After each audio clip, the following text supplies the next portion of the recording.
Le jour de la remise des diplômes de mon fils, mes parents ont lâché une bombe. Ils ont annoncé qu'ils allaient détourner l'argent destiné à financer l'université de mon fils pour l'aider à financer les études de mon neveu. Mon mari, Philippe, a ri en disant « C'est drôle, nous l'avons déjà transféré le mois dernier ». Je n'oublierai jamais ce moment où tout s'est effondré. Nous dînions dans un bon restaurant pour célébrer la remise des diplômes de mon fils Lucas, un aboutissement mérité après de longues heures passées dans des cours avancés, des activités extrascolaires et des petits boulots, en plus d'avoir été admis dans l'université de ses rêves. La fête a vite tourné au cauchemar. À peine les boissons furent-elles servies que ma mère, Isabelle, saisit son verre, le tapa légèrement avec une fourchette, avec un sourire plein de satisfaction, déclara « J'ai une annonce à vous faire. L'argent de l'université de Lucas ira désormais à Antoine, parce qu'il en a plus besoin. » Je suis resté figé tandis que mon mari, Philippe, serrait son ustensile plus fort. Le visage de Lucas est devenu livide, et ma petite sœur, Claire, qui était assise à côté de lui, regardait autour d'elle, confuse. Mon père, Jean, acquiesça comme si cette décision était tout à fait normale, ajoutant que c'était pour le bien de la famille. Antoine, le fils de mon frère, toujours le chouchou de mes parents, celui qu'ils sauvaient à maintes reprises de ses ennuis, avait toujours eu la préférence sur mes enfants. J'ai senti la colère monter en moi après toutes ces années à garder le silence pendant que mes parents minimisaient mes enfants par rapport au fils de mon frère. C'est alors que tout a explosé. Philippe a réagi sans hésiter. Il s'est appuyé dans sa chaise, a pris une gorgée de bière et a lancé d'un ton ironique. « C'est marrant. Nous avons déjà déplacé l'argent le mois dernier. » Ma mère a cligné des yeux et le sourire de Jean s'est effacé. La voix d'Isabelle est devenue tranchante, mais Philippe a poursuivi. « Oui, nous nous y attendions, alors nous avons transféré l'argent de Lucas dans un compte inaccessible pour eux depuis plusieurs semaines. » Là, tout a dégénéré. Le visage de ma mère s'est empourpré de colère, à tel point que j'ai cru qu'elle allait s'évanouir. « Vous n'avez aucun droit de faire ça » a-t-elle hurlé. Jean a frappé la table, faisant trembler les couverts. « Vous ne pouvez pas faire ça. Cet argent est destiné à la famille. » J'ai enfin trouvé la force de parler. Lucas fait partie de la famille, et cet argent lui appartient. Vous n'avez pas le droit de décider pour lui. Vous êtes égoïste. Ma mère a rétorqué. Antoine en a besoin. Tu sais bien que ça a été dur pour ton frère. Nous l'aidons à remettre sa vie sur les rails, et vous êtes en train de tout gâcher. C'est à ce moment précis que j'ai compris. Ils n'avaient jamais eu l'intention de laisser l'argent à Lucas. Ils attendaient juste le bon moment pour s'en emparer. J'ai regardé Lucas, qui nous fixait avec une stupéfaction totale. Il avait grandi en sachant que ses grands-parents ne l'avaient jamais vraiment aimé. Mais là, c'était différent. C'était la preuve qu'à leurs yeux, il ne comptait pas. Quelque chose s'est brisé en moi. « Aider » ai-je répété, la voix tremblante. « Tu parles du moment où Antoine nous a escroqués, ou de celui où il a été arrêté et que vous avez payé sa caution, ou encore du jour où il a abîmé la voiture de ton frère et que vous en avez acheté une nouvelle. » Mon père a grogné, ce n'est pas la même chose. Antoine a ses problèmes, ton frère est un père célibataire qui fait de son mieux, et moi, en tant que mère, je fais ce que je peux. J'ai répliqué fermement, et vous venez de dire à mon fils, en l'un des jours les plus importants de sa vie, que son avenir ne compte pas, que vous lui voliez la chance de vivre la vie pour laquelle il s'est battu. Ma mère s'est juste contentée de hausser les épaules en disant « S'il le faut, Lucas pourra toujours contracter un prêt. » À cet instant, j'ai su qu'il n'y aurait plus de retour en arrière. Lucas s'est levé si rapidement que sa chaise a raclé le sol. D'une voix tremblante mais assurée, il a déclaré « Je ne veux rien avoir à faire avec vous. Ni votre argent, ni vous dans ma vie. » Philippe s'est levé à son tour, posant une main réconfortante sur l'épaule de notre fils, et a ajouté d'un ton calme « Nous ne leur devons pas une minute de plus. » Je me suis levé également et j'ai dit à mes parents « C'est votre dernière chance. Aujourd'hui, vous avez montré qui vous êtes vraiment, et nous ne l'oublierons jamais. » Et sans un regard en arrière, nous sommes partis. Ils criaient après nous, nous traitaient d'ingrats et nous accusaient de détruire la famille. Mais en regardant Lucas, la tête haute malgré la douleur dans ses yeux, j'ai su que nous avions pris la bonne décision. Je n'avais aucune idée jusqu'où mes parents iraient pour récupérer cet argent. Nous avons quitté le restaurant en sachant que tout serait différent, et bientôt, les appels furieux ont commencé, des messages vocaux enflammés de ma mère, hurlant que nous avions trahi la famille. Mon frère, Marc, a laissé des messages agressifs en nous avertissant « Vous allez le regretter ». 2 jours plus tard, Marc a envoyé un texto disant Je ne comprends pas ce qui se passe, mais Antoine a plus besoin de cet argent que Lucas. Vous êtes vraiment égoïste. » C'était tout ce qu'il a dit, sans explication supplémentaire, et je n'ai même pas répondu. Le vrai problème est survenu une semaine plus tard, quand Philippe a reçu un appel de la banque. J'étais dans la cuisine quand je l'ai entendu dire « Pardon, quelle opération est-ce » J'ai senti mon estomac se nouer. L'appel a duré encore 1 minute, et quand Philippe a raccroché, son visage était empreint de colère. Ils avaient essayé d'accéder à l'argent de Lucas. J'étais abasourdi. Mes parents avaient-ils vraiment appelé la banque en se faisant passer pour nous, affirmant que nous avions autorisé un retrait en cas d'urgence familiale? Je pouvais à peine respirer. Philippe a secoué la tête et a expliqué que la banque avait détecté une anomalie et nous avait appelés en premier. Je voulais crier de l'audace de tout cela. Sans hésiter, j'ai pris mon téléphone, composé le numéro de mon père, et dès qu'il a décroché, j'ai explosé. « Vous avez vraiment essayé de nous voler notre argent. Qu'est-ce qui ne va pas chez vous ?» Mon père ne semblait absolument pas coupable. « Vous ne nous avez laissé aucune alternative. » a-t-il dit. « Nous n'aurions pas eu à agir si vous n'aviez pas été aussi irrationnel. » J'ai failli lancer le téléphone contre le mur. « Irrationals? Vous avez tenté de commettre une fraude. Cet argent nous appartient. » A rétorqué mon père. « Nous y avons contribué. » Cela m'a glacé. Ma mère est intervenue. « Tu crois vraiment avoir tout fait tout seul? Tu penses qu'on n'a jamais rien mis dans ce fonds? » J'ai serré les poings et j'ai répondu « Vous n'avez jamais versé un seul centime dans l'université de Lucas, vous vous trompez complètement. » Mon père a répliqué d'un ton glacial « Et si nous allions en justice, je te garantis que nous aurions le droit de le contester. » Un frisson m'a parcouru l'échine. Philippe s'est rapproché en disant qu'il n'avait aucune base légale, mais je n'étais pas convaincu. Mes parents étaient des menteurs, manipulateurs sans scrupules. Et s'ils étaient prêts à aller aussi loin, qu'est-ce qu'ils pourraient encore préparer? 3 jours plus tard, en arrivant à la maison, j'ai trouvé une épaisse enveloppe sur le pas de la porte. Je l'ai ramassée. En voyant l'adresse de retour, j'ai eu la nausée. Elle venait d'un avocat. Je me suis précipité à l'intérieur, les mains tremblantes, et je l'ai ouverte. Philippe, déjà dans le salon, a demandé « Qu'est-ce que c'est ?» J'ai parcouru les premières pages. À la fin, mes mains tremblaient tellement que j'avais du mal à tenir le papier. « Ils nous poursuivent en justice », ai-je murmuré. Les avocats prétendaient que mes parents avaient contribué au fonds universitaire de Lucas et que nous avions transféré l'argent sans leur accord. Ma voix s'est élevée. Ils veulent dire qu'ils possèdent une partie de cet argent. Philippe s'est levé rapidement, a saisi les documents, les yeux plissés, a lu à voix basse. C'est du grand n'importe quoi. Mais je n'y croyais pas, car mes parents étaient experts pour tordre la vérité jusqu'à se faire passer pour les victimes.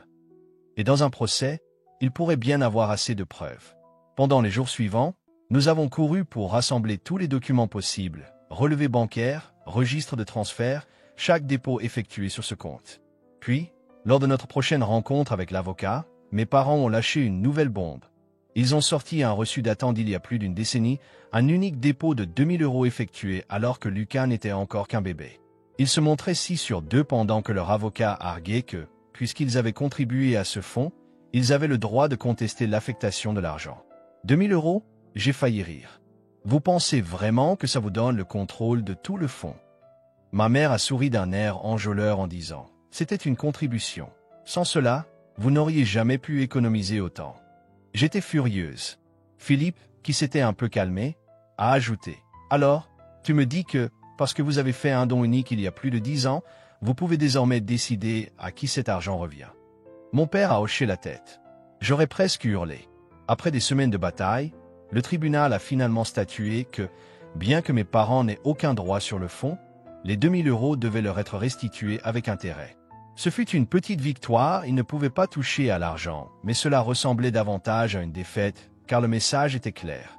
Mes parents étaient prêts à tout pour nous punir de leur avoir refusé le contrôle, et ce n'était pas fini.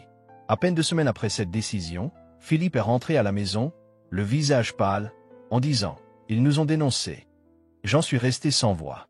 Nous ont-ils dénoncés? A-t-il expliqué? Ils ont appelé les impôts pour dire que nous avions commis une fraude fiscale.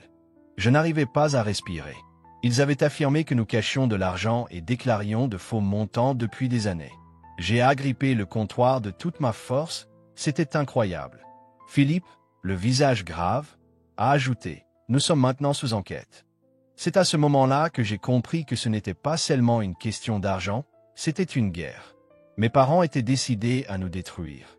Et s'ils voulaient se battre, ils allaient en subir les conséquences. Je pensais que le procès était le pire, que perdre une partie de cet argent à cause de parents égoïstes était insupportable, mais je me suis trompé. Quand les agents des impôts se sont présentés à notre porte, j'ai réalisé que mes parents ne voulaient pas seulement l'argent, ils voulaient ruiner nos vies. L'enquête a commencé par une lettre officielle nous informant que nos finances faisaient l'objet d'un contrôle pour suspicion d'irrégularité fiscale. Philippe a lu la lettre en silence et me l'a tendue, les mains tremblantes. « Ce n'est pas possible », ai-je murmuré. « C'est bien réel », a-t-il répondu, et peu après, un agent des impôts nous a appelés pour expliquer, avec courtoisie mais fermeté, qu'un tuyau anonyme avait signalé nos comptes pour des actifs cachés et des transferts frauduleux. Nous savions qui était derrière tout cela, mais le prouver serait une autre histoire. Pendant les semaines qui ont suivi, nous avons été submergés par une montagne de paperasse, documents fiscaux de plusieurs années, relevés bancaires, tout ce qui pouvait nous disculper. Heureusement, nos finances étaient en ordre, mais la procédure fut éprouvante. Le pire, c'est quand cela a affecté l'aide financière de Lucas. L'université a temporairement bloqué le versement de sa bourse à cause du contrôle fiscal. Mes parents ne cherchaient pas seulement à s'approprier l'argent de l'université de Lucas, ils voulaient détruire son avenir. C'est à ce moment précis que j'ai atteint le point de rupture. S'ils voulaient la guerre, j'étais prêt à riposter. J'ai commencé à enquêter, sachant que mes parents cachaient des secrets. Je les avais toujours vus déformer la vérité et manipuler les gens pour arriver à leur fin, et s'ils allaient jouer sale, je n'allais pas rester les bras croisés. Il ne m'a pas fallu longtemps pour découvrir quelque chose d'intéressant. Alors qu'il se faisait passer pour le pilier financier de la famille, il y a quelques années, Philippe avait aidé à monter une petite entreprise de location immobilière, s'occupant de toutes les démarches et déclarations fiscales. Et devinez quoi? Il cachait une partie des revenus de ses locations depuis des années. Il se croyait intouchable, mais il s'était montré négligent. J'ai alors décidé d'agir. Je ne les ai pas dénoncés immédiatement, j'ai d'abord appelé ma mère. Elle a décroché au deuxième appel, avec un ton hautain. « Alors, tu vas enfin t'excuser. » J'ai failli rire. « Non, je t'appelle pour te dire que j'ai découvert une véritable fraude fiscale dans cette famille. » Un silence tendu s'est installé, avant qu'elle ne se moque en disant « De quoi parles-tu? De tes revenus locatifs? Du fric que tu as oublié de déclarer ces 15 dernières années ?» Sa voix a vacillé. « Tu n'as aucune idée de ce que tu dis. »« Oh, si j'en ai une idée, » ai-je répondu froidement. « Et les impôts le sauront, à moins que tu n'abandonnes cette histoire. » Aussitôt, son ton a changé, elle a marmonné quelque chose avant de raccrocher. 2 jours plus tard, nous avons reçu un appel des impôts nous informant que notre dossier avait perdu de son importance. 1 semaine après, le compte de Lucas a été débloqué, ils avaient reculé, du moins pour l'instant. Mais je savais que ce n'était pas la fin, et j'avais raison. Un soir, alors que Philippe et moi dormions, le bruit du verre brisé nous a brusquement réveillés. Pendant un instant, j'ai cru rêver, jusqu'à ce que j'entende des pas dans la maison. Philippe s'est levé en trombe, a saisi la batte de baseball qu'il gardait près du lit et m'a fait signe d'appeler le 112. Mes mains tremblaient tellement que j'ai failli laisser tomber mon téléphone. Puis, nous avons entendu une voix. « Maman, papa, Lucas !» La panique m'a envahi en réalisant que Lucas avait entendu le bruit et descendait les escaliers, malgré les cris de Philippe pour qu'il reste dans sa chambre. Nous sommes sortis dans le couloir juste au moment où Lucas arrivait en bas des escaliers, et là, nous l'avons vu. Antoine, titubant dans le salon, ivre, les yeux écarquillés et désespéré, tenant une barre de fer. Pendant un court instant, personne ne bougeait. Puis, Antoine a avancé en titubant et a demandé d'une voix traînante, « Où est l'argent ?» Philippe a serré la batte et a exigé, « Où est quoi ?» Antoine, la voix brisée, a crié, « On me l'a promis, je le mérite. » C'est alors que j'ai compris que mes parents l'avaient envoyé. Sachant qu'ils ne pouvaient pas légalement toucher à l'argent, après leur défaite, ils avaient décidé d'envoyer leur cher petit-fils pour faire le sale boulot. Antoine s'est approché, levant lentement la barre. « Tu penses vraiment pouvoir m'enlever ce qui m'appartient ?» Lucas s'est avancé, les poings serrés, et a déclaré d'une voix ferme, « Ça n'a jamais été le tien. » Malgré la peur dans ses yeux, il a ajouté, « Maintenant, dégage d'ici. » Antoine a laissé échapper un rire amer. « Ah oui? Et qu'est-ce que tu vas faire à ce sujet ?» C'est alors que Philippe, sans hésiter, a frappé la batte contre le mur à côté de lui.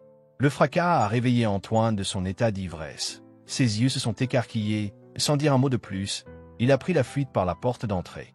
La police est arrivée une dizaine de minutes plus tard et Antoine a été arrêté pour tentative de cambriolage. Mes parents l'ont fait libérer avant même le lever du soleil, et peu après, ma mère a osé m'appeler pour m'accuser. « Tu es allé trop loin ?» Il a été arrêté. J'ai failli rire. Il a fait irruption chez nous avec une arme. « C'est de ta faute », ai-je rétorqué. Elle est restée silencieuse un long moment, puis a murmuré. « Tu vas le regretter. » Pour la première fois, j'y ai vraiment cru. 2 semaines après cet incident, mon frère Marc m'a contacté pour dire que les choses étaient allées trop loin et qu'il fallait en parler. Maman et papa sont un désastre, et Antoine lui-même est en miettes. Nous devons nous réunir, a-t-il dit, la voix épuisée. J'ai presque refusé, mais Philippe m'a convaincu que c'était notre chance de mettre un terme à tout cela. À contre-cœur, nous avons accepté de nous retrouver chez mes parents ce dimanche-là. C'était comme entrer dans un champ de bataille. Philippe et moi sommes arrivés en premier, alors que Lucas refusait d'y aller en déclarant simplement « J'en ai assez d'eux ». Je ne pouvais que le comprendre. Mes parents étaient assis sur le canapé, le visage fermé, ma mère paraissait tendue et mon père, Jean, nous évitait du regard. Puis, Marc est arrivé accompagné d'Antoine, et je sentais déjà la tension monter. Antoine avait l'air épuisé, avec des cernes bien marquées. Son assurance habituelle avait laissé place à une vulnérabilité nouvelle. Ma mère a fait signe à tout le monde de s'asseoir, mais je suis resté debout. « Finissons-en », a dit Marc d'un ton las en jetant un regard de travers. « Nous avons tous fait des erreurs. » Philippe a rétorqué d'un air cynique. « Oui, nous avons tous foiré. » « Ce n'est pas ce que je voulais dire, » a précipité Marc. « Je veux dire que ce n'était pas ce que nos parents souhaitaient vraiment. » J'ai laissé échapper un rire amer. Ils voulaient nous voler l'argent de mon fils. Ils voulaient utiliser Antoine pour forcer leur plan.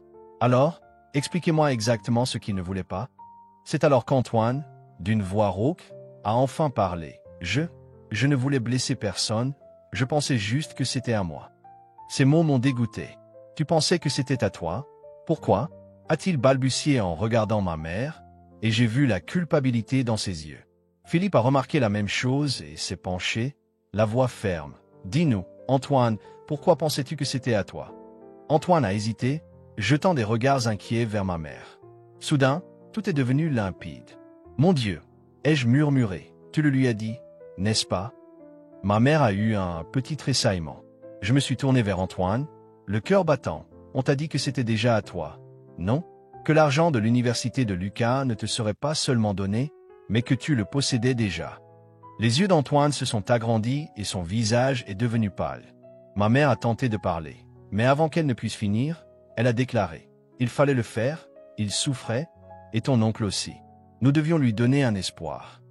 Je n'en croyais pas mes oreilles. Alors vous lui avez menti? Vous lui avez dit que son avenir était assuré avec de l'argent qui ne lui appartenait pas? Mon père est intervenu d'une voix tranchante. Et alors, qu'est-ce que ça change? Vous aviez tout, toi et Philippe aviez de bons emplois, une maison, la stabilité.